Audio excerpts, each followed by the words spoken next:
Secara resmi, lawan FIFA Series Timnas Indonesia sudah diumumkan. FIFA Series 2026 adalah panggung resmi FIFA. Poin ranking dihitung, reputasi dipertaruhkan, masa depan ditentukan. Indonesia akan jadi tuan rumah dalam ajang ini. Timnas Indonesia akan menghadapi 3 lawan dari 3 benua berbeda di ajang FIFA Series. Ada Eropa, ada Oseania, ada Karibia, Bulgaria, Kepulauan Solomon, Saint Kitts and Nevis.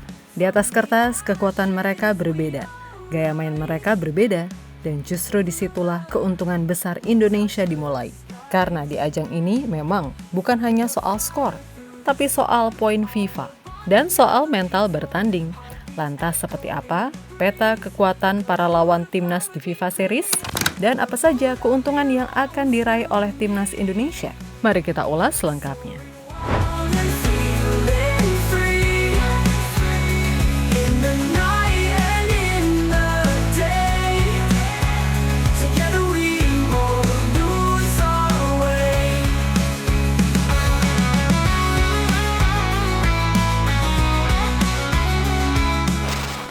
FIFA Series 2026 ini penting karena satu alasan utama. Ini ajang resmi FIFA dan poin ranking dihitung penuh. Berbeda dengan uji coba biasa, semua pertandingan di FIFA Series masuk kalender FIFA Matchday. Artinya setiap hasil, menang, imbang, atau kalah langsung berdampak ke ranking dunia. Di level internasional, ranking bukan angka hiasan, ranking menentukan posisi seeding, jalur kualifikasi, dan seberapa serius sebuah tim dipandang dunia. Dan sekarang Indonesia berada di momen krusial. Setiap poin sangat berharga. Satu kemenangan bisa mengangkat posisi. Satu kesalahan bisa jadi kemunduran. Yang membuat FIFA Series ini semakin strategis adalah komposisi grup Indonesia. Timnas Indonesia tidak ditempatkan di grup Asia. Indonesia justru bertemu lawan dari 3 konfederasi berbeda. Ada Bulgaria dari Eropa, tim dengan sejarah besar dan disiplin taktik tinggi.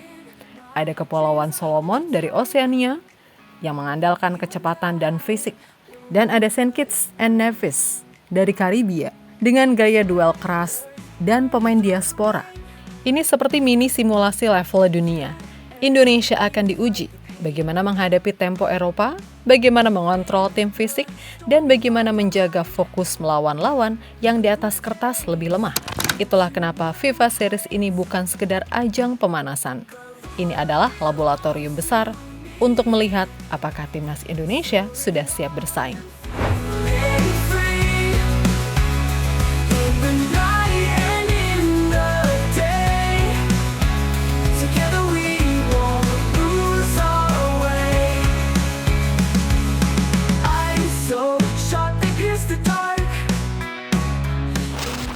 Dari 3 lawan di grup ini, satu nama berdiri paling atas, Bulgaria. Secara ranking FIFA, Bulgaria adalah yang tertinggi di grup. Secara sejarah, mereka bukan tim sembarangan. Pernah menembus peringkat 4 dunia di Piala Dunia 1994 dan pernah melahirkan generasi emas Eropa. Hari ini Bulgaria memang bukan lagi raksasa Eropa, namun satu hal yang tidak berubah, standar permainan mereka tetap Eropa. Skuad Bulgaria diisi pemain yang terbiasa bermain dengan tempo tinggi, disiplin taktik, dan pengambilan keputusan cepat. 16 pemainnya atau sekitar 69%-nya bermain di luar negeri. Nilai pasar mereka masih yang tertinggi di grup, menunjukkan kualitas individu yang nyata. Tapi disinilah poin pentingnya, Bulgaria sedang berada di fase transisi. Performa mereka di kualifikasi dan Nation League tidak konsisten. Artinya ini bukan lawan yang mustahil, ini bukan laga bertahan hidup. Ini ujian kualitas yang bisa dihadapi. Dan jika Indonesia mampu menahan atau bahkan mengalahkan Bulgaria, dampaknya bukan hanya ke skor, tapi ke reputasi dan ranking dunia.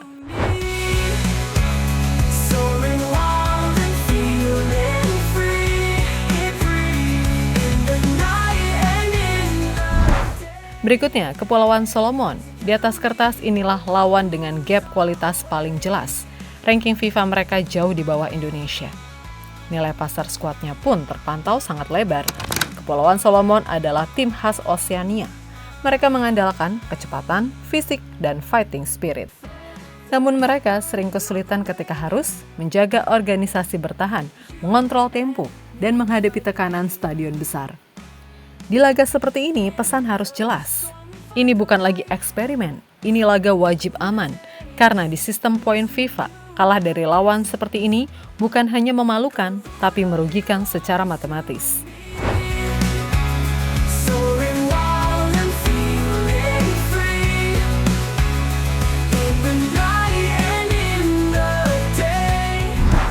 Dan terakhir, St. Kitts and Nevis. Secara ranking, merekalah yang terendah di grup, namun jangan tertipu angka. St. Kitts and Nevis punya banyak pemain diaspora, terutama dari Inggris. Dengan gaya bermain khas Karibia, fisik kuat, duel keras, dan direct football. Tapi secara kolektif, mereka masih tertinggal. Dan disinilah satu fakta penting muncul. Pelatih timnas Indonesia saat ini, John Hartman, pernah mengalahkan St. Kitts and Nevis di level internasional. Artinya, ini bukan hanya soal kualitas pemain, tapi juga keunggulan pengalaman pelatih. Jika sebagai laga pembuka, St. Kitts and Nevis adalah lawan ideal untuk membangun kepercayaan diri, momentum, dan keyakinan terhadap sistem baru.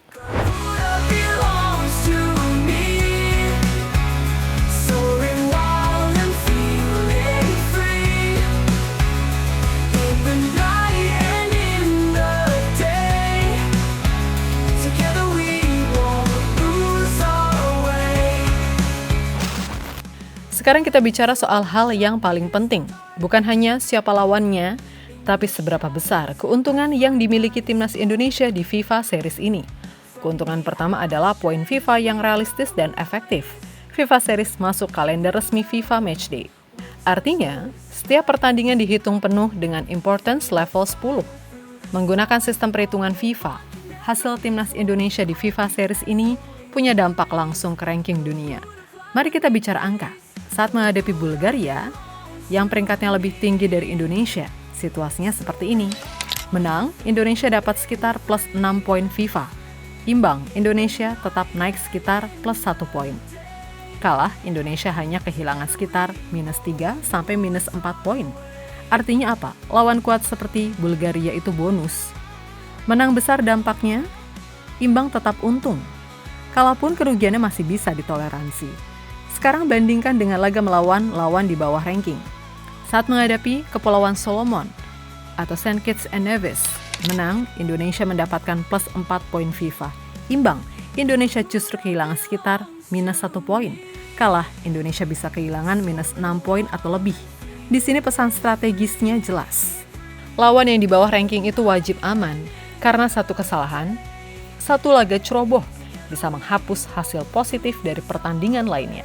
Inilah kenapa FIFA Series ini sangat efektif secara strategi. Indonesia tahu laga mana untuk berburu bonus dan laga mana yang tidak boleh terpleset. Keuntungan kedua, main di kandang sendiri. Keuntungan ini bukan simbolik, ini senjata nyata. Atmosfer Stadion Indonesia menaikkan intensitas, menambah keberanian duel, dan menekan mental lawan. Lawan dari Eropa, Oseania, dan Karibia tidak terbiasa dengan cuaca tropis, kelembapan tinggi, tekanan puluhan ribu supporter. Dalam laga internasional, detail seperti ini sering jadi pembeda antara menang tipis dan kehilangan poin. Keuntungan ketiga, jam terbang langka lawan non-Asia. Biasanya timnas Indonesia bertemu lawan Asia. Di FIFA Series ini ceritanya berbeda. Indonesia menghadapi tempo Eropa, fisik Oseania, dan direct football Karibia. Ini bukan variasi biasa. Ini pendidikan sepak bola level dunia. Pemain dipaksa berpikir cepat, beradaptasi dengan tekanan berbeda, dan keluar dari pola nyaman. Keuntungan keempat, exposure global dan nilai jual tim. FIFA Series dipantau dunia, media internasional, agen, dan scout ikut melihat. Pemain tampil bagus, nilai pasar naik. Tim tampil solid, reputasi meningkat. Dampaknya bukan cuma teknis, tapi juga ekonomi sepak bola nasional. Keuntungan kelima, momentum psikologis. Menang di ajang resmi FIFA itu validasi. Validasi bahwa sistem berjalan, pemain percaya proses, publik dan tim satu frekuensi. Efek ini tidak selalu terlihat di statistik, tapi sangat menentukan kestabilan tim ke depan. Ini adalah panggung di mana timnas Indonesia bisa naik level secara peringkat, mental, dan reputasi.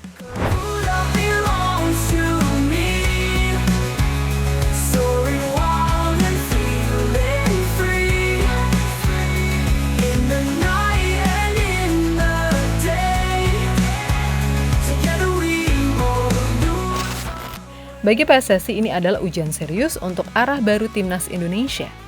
Ketua Umum PSSI Erick Thohir menegaskan bahwa ajang ini harus dimanfaatkan maksimal karena lawan yang dihadapi datang dari gaya sepak bola yang benar-benar berbeda. Menghadapi tim dari Eropa, Oseania, dan Amerika memberikan variasi gaya bermain yang sangat penting bagi perkembangan tim. Para pemain kita akan terbiasa secara mental dan kualitas teknis. Bagi timnas Indonesia, FIFA Series ini juga menjadi panggung pembuktian era baru, era pelatih baru John Hartman. Erick Thohir menyebut turnamen ini bukan hanya ujian hasil, tetapi proses membangun tim yang siap bersaing lebih jauh.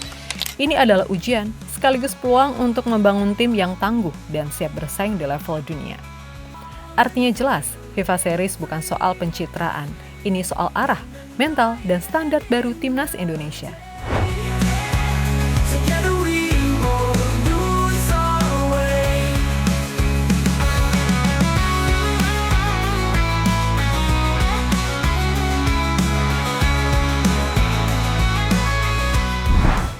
FIFA Series 2026 bukan tentang seberapa besar nama lawan. Ini tentang siapa timnas Indonesia hari ini. Di kandang sendiri dengan poin FIFA yang dipertaruhkan dan dengan arah baru di tangan pelatih baru. Menang bukan sekedar hasil, itu adalah validasi. Validasi bahwa timnas Indonesia benar-benar siap naik level, bukan hanya di Asia, tapi di panggung yang lebih luas. Dan dari FIFA Series inilah jawabannya akan terlihat jelas.